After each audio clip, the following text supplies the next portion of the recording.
Doesn't matter what, if they're wearing a hijab, if they're wearing a niqab, if they're wearing a burqa, if they're wearing whatever, or if they're wearing leggings like Sarah was, or if they're wearing anything, any time of day, wherever they are, women, we're always in danger from dangerous men.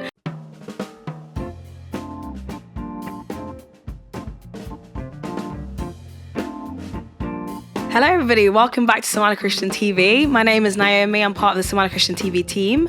And I just want to say a big thank you to everybody who engaged with my last video. I just got loads of nice feedback from everybody and people could actually relate to what I was talking to, which is quite interesting to see that no matter sort of where probably you were in the world, that was kind of like the prominent sort of Muslim propaganda to make you stay in the religion that was going on. And very bad that they were doing that to children, to kind of scare children to stay Muslim. And somebody kindly actually put in the comments that picture isn't actually anything that's been photoshopped. It's by an artist called Patricia Piccinini from Australia, and she just does sort of surrealist kind of art and stuff. So yeah, thank you so much to whoever commented that. Actually, that was quite interesting to know that it wasn't, you know, like something that they had made. It was just a picture they had just taken from wherever, really. So today's topic actually isn't going to be as lighthearted as last time, unfortunately. There's a lot of serious things going on in the world, and there's just one thing that was kind of on my mind lately after the death of a woman called Sarah Everard in London.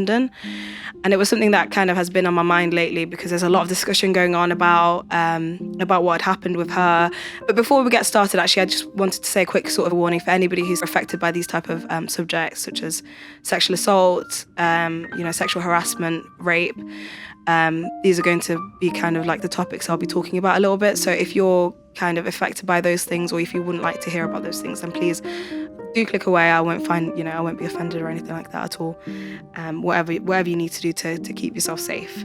So yeah, I think as a woman, it's been quite hard to hear about what's been going on. Obviously, what had happened to her, rest in peace, in London. The case was obviously quite gruesome. The fact that she was just walking home, and she was kidnapped and sort of raped and killed, and that was quite difficult to hear about. And then also it kind of brought about a whole nother conversation about what women can and can't do and what women should do in order to protect themselves. And I was just really angry about that conversation because it shouldn't really be on the victims. It shouldn't be on the women to have to change our behaviour. It really should be on the men.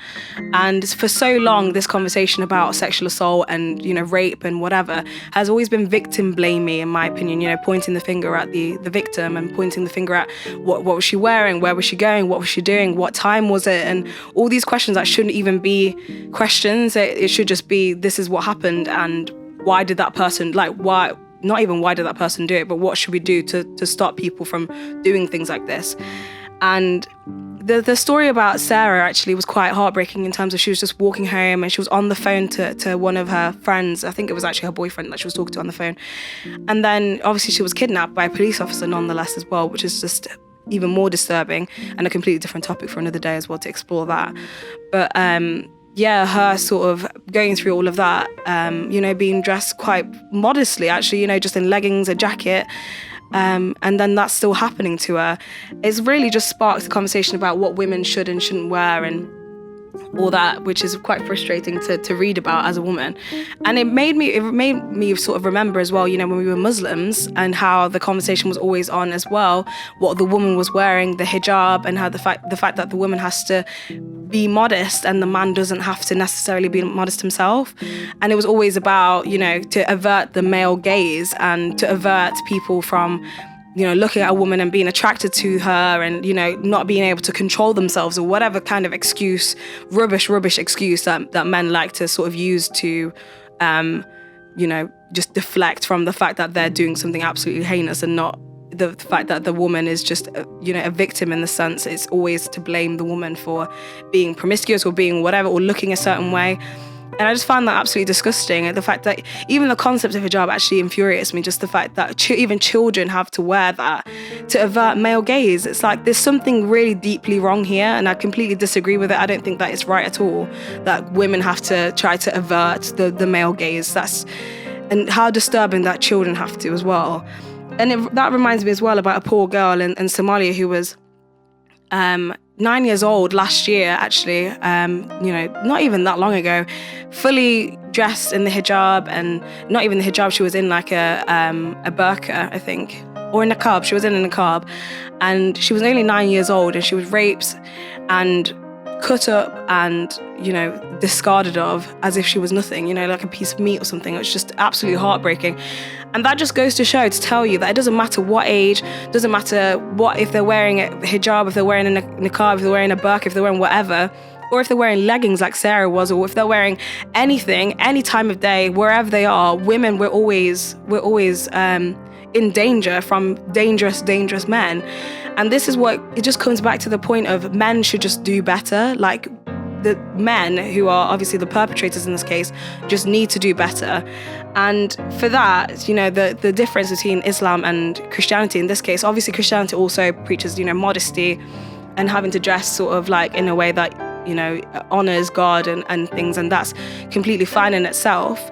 But I really was inspired by what Jesus said about this sort of about modesty as well, about adultery, because I think this is just something that's just we need to just be reminded of at this time.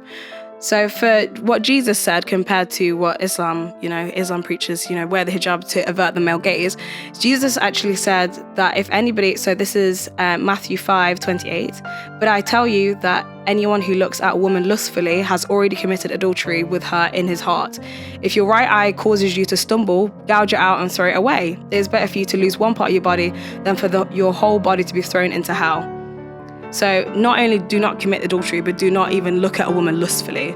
Like, how much sort of night and day is that between the, you know, Islam and Christianity? Like, Jesus even says, like, don't even look at a woman in that way. And then Islam is trying to make men stop looking at women in a certain way by dressing in a certain way, and it doesn't even work.